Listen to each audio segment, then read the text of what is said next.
ಕಳತನ ಪ್ರಕರಣಗಳು ಹೆಚ್ಚಾಗ್ಲಕತ್ತಾವ. ಅವ್ರನ್ನ ಜೈಲಿಗೆ ಕಳಿಸ್ತಕ್ಕಂಥ ಕೆಲಸ ಮಾಡಬೇಕು. ಇಬ್ಬರು ಪರಾರಾಗ್ಯಾರ, ಒಬ್ಬರು ಸಿಕ್ಕ ಕಳವಾಗ್ಯಾವ, ಆಡ್ ಕಳವಾಗ್ಯಾವ, ಮನೆ ಕಳವಾಗ್ಯಾವ. ರಾತ್ರಿ 12 ಗಂಟೆಗೆ ಬಂದು ಬೈಕ್ ಒಯ್ಯೋ ಟೈಮ್ಗೆ ಹಿಡಿದು ಕೇಸಿ ಕಟ್ಟಾಕಿವಿ.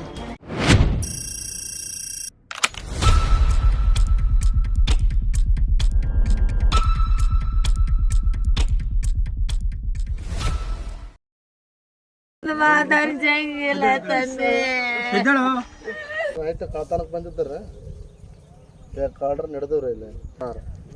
ಇಬ್ಬರು ಪರಾರಾಗ್ಯಾರ, ಒಬ್ಬನ ಸಿಕ್ಕ. ರಾತ್ರಿ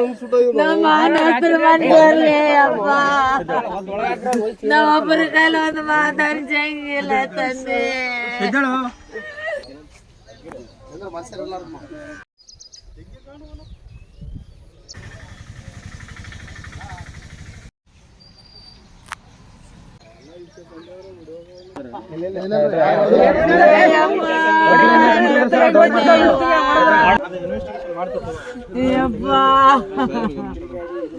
ನಾವು ಕೂಲಿ ಮಾಡುತ್ತೇವೆ.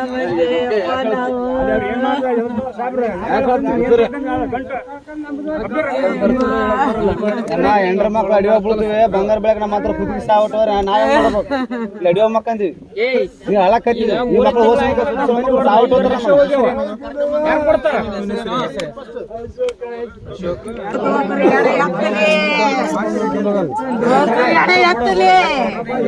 ದೋಸ್ತರು ಎಡೆ ಎತ್ತಲಿ, ನಾನು ಹಾಕಿ ಒಯ್ದು ಕೇಸಿ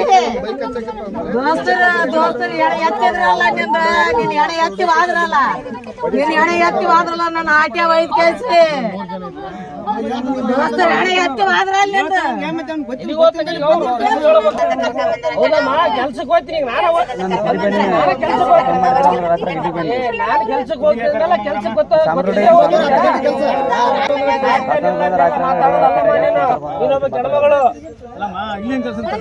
ಗೊತ್ತಿಲ್ಲ. ಈ ಕೆಲಸ ಮಾಡಿ ಹೆಂಗ್ ಗೊತ್ತಿಲ್ಲಮ್ಮ ನಿಮ್ಗ? ಹೆಂಗ್ ಬಂದ? ಗಜ್ಜಿ ಕಾಸು ಕುಡಿದ್ರೆ ಪರವಾಗಿಲ್ಲ. ಬರ್ತೀರ ಮಾಮ, ನನಗೆ ಅಂತ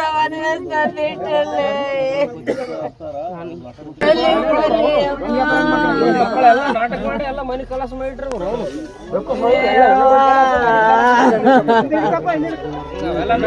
ಯಾದಗಿರಿ ಜಿಲ್ಲಾದ್ಯಂತ ದನ, ಕುರಿ ಮತ್ತು ಆಕಳ, ಎತ್ತುಗಳು ಮತ್ತು ಮನೆ ಕೀಲಿ ಹಾಕಿರ್ತಕ್ಕಂಥ ಮನೆ ಮತ್ತು ರೈತರಿಗೇನದ ಗಾಡಿಗಳನ್ನು ನಿರಂತರವಾಗಿ ಕಳ್ಳತನ ಪ್ರಕರಣಗಳು ಹೆಚ್ಚಾಗ್ಲಕತ್ತವ. ಮಾನ್ಯ ಪೊಲೀಸ್ ವರಿಷ್ಠಾಧಿಕಾರಿಗಳಿಗೆ ನಾವು ಮನವಿ ಸಲ್ಲಿಸಿವಿ. ರೈತರ ಸಂಘಟ ಹೋಗಿ ತಕ್ಷಣ ಏನಂತಂದ್ರೆ ಈ ಕಳ್ಳತನ ಆದಂಥ ಪ್ರಕರಣಗಳನ್ನು ಉನ್ನತ ಅಧಿಕಾರಿಗಳು ತಂಡ ಮಾಡಿಕೇಸಿ ಪತ್ತೆ ಹಚ್ಚಿ ಅವ್ರನ್ನ ಜೈಲಿಗೆ ಕಳಿಸ್ತಕ್ಕಂಥ ಕೆಲಸ ಮಾಡಬೇಕು.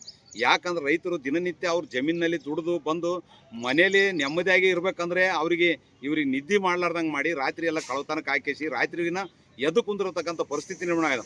ಉದಾಹರಣೆಗೆ ಬಳಿಚಕ್ರದಲ್ಲಿ ಮೊನ್ನೆ ಗಾಡಿ ಕಳವು ಮಾಡಕ್ಕೆ ಬಂದಂಥ ವ್ಯಕ್ತಿಗೆ ಇಡಲೇಕ ರಾತ್ರಿಗೆಲ್ಲ 2 ತಾಸು ಅರಸಾಹಸಪಟ್ಟು ಅವ್ನು ಹಿಡಿದು ಕೇಸಿ ಪೊಲೀಸ್ ಸ್ಟೇಷನ್ಗೆ ಒಪ್ಪಿಸ್ತಕ್ಕಂಥ ಕೆಲಸ ಮಾಡ್ಯಾರ. ಆದರೆ ಅಂಥ ಘಟನೆ ಮರುಕಳಿಸ್ಬಾರ್ದು. ಆ ಟೈಮ್ನಾಗ ಏನಾದರೂ ಸಿಟಿಗೇರಿ ಏನಾದರೂ ಘಟನೆ ಅದು ಮತ್ತೆ ತಪ್ಪಾಗ್ತದೆ. ಅದ್ರಸ್ಲಾಗ ಮಾನ್ಯ ಪೊಲೀಸ್ ವರಿಷ್ಠಾಧಿಕಾರಿಗಳು ಎಲ್ಲ ಪೊಲೀಸ್ ಠಾಣೆಗಳಲ್ಲಿ ಜಾಗೃತಿ ಮೂಡಿಸ್ತಕ್ಕಂಥ ಕೆಲಸ, ಎಲ್ಲ ಪೊಲೀಸ್ ಸ್ಟೇಷನ್ ವ್ಯಾಪ್ತಿಗೆ ಬರ್ತಕ್ಕಂಥ ಹಳ್ಳಿಗಳಲ್ಲಿ ಸಂಚಾರ ಮಾಡಿ ಇದ್ರದ್ದೊಂದು ಕಳ್ಳತನ ಪ್ರಕರಣವನ್ನು ನಿಧಿಸಲು ಸಮಿತಿಯನ್ನು ರಚನೆ ಮಾಡಿಕೇಸಿ ಇವರಿಗೆ ಯಾವುದೇ ರೀತಿಯಂಥ ರೈತರಿಗೆ ತೊಂದರೆ ಆಗದಂತೆ ಕ್ರಮ ಕೈಗೊಳ್ಳಬೇಕಂತಕ್ಕಂಥದ್ದು ನನ್ನ ಮನವಿ.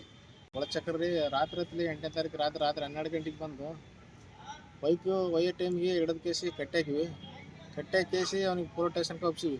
112 ಮಾಡ್ಕೇಸಿ ಒಪ್ಸಿದ ಮ್ಯಾಗೆ ಮುಂದೆ ಸರ್ಕಾರ ಇದನ್ನು ಭಾಳ ಜಾಗ್ರವಾಗಿ ನೋಡ್ಕೋಬೇಕು.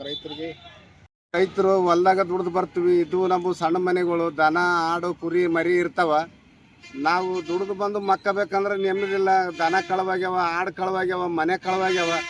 ಏನಪ್ಪ ಅಂದ್ರೆ ಮನೆ ಮುಂದಿನ ಗಾಡಿ ನಾವು ಮಕ್ಕಂದಲ್ಲೇ ಎತ್ಕೊಂಡು ಹೋಗ್ಯಾರ. ಏನಪ್ಪ ಅಂದ್ರೆ ಮನೆ ಮುಂದೆ ದನ ಕರ ನಾವು ಏನು ಕುರಿ ಮರಿಗಳು ಸಾಕಲಾರ್ದು ಬರ್ತು ಬಂದದ. ನಾಯಿ ಬೆಕ್ಕು ಮೊದಲು ಮಾಡಿ ಇಲ್ದಂಗೆ ಆಗ್ಯಾವ. ಅಂಥ ಪರಿ ಕಳ್ಳರ ಮೂಲ ಆಗ್ಯಾರ. ಇದ್ರನ್ನ ಏನಾನ ಮಾಡಿ ಕಡಿವಾಣ ಹಾಕ್ಬೇಕ್ರಿ. ನಮ್ಗೆ ಸರ್ಕಾರಕ್ಕೆ ಮನವಿ ಮಾಡ್ತೀನಿ. ಈಗೆಲ್ಲ ಕಡೆ ದನ ಕುರಿಗಳು ಕಳವಾಗತ್ತಂತ, ದನ ಕುರಿ ಗಾಡಿಗಳ ಕಳವ ಮಾಡಾಕತ್ತಾರ. ದಿನನಿತ್ಯ ರೈತರು ಏನದ ಜಮೀನಲ್ಲಿ ಕೆಲಸ ಮಾಡಿ ಬಂದಿರ್ತಾರ. ಅಂತ ಟೈಮ್ನಾಗ ಇವ್ರು ಅದನ್ನೇ ಮುಂದಿಟ್ಕೊಂಡು ಅವ್ರಿಗೆ ಹೋಗಿಸಿ ಮಲ್ಕಂತ ಟೈಮ್ನಾಗ ಗಾಡಿಗಳು ಕಳವ ಮಾಡ್ತಕ್ಕಂಥ ಇದು ಕಡಿವಾಣ ಹಾಕ್ಬೇಕಾ ಹಿಂಗೆ ಬಿಡ್ಬೇಕಾ? ಕಡಿವಾಣ ಹಾಕ್ಬೇಕು.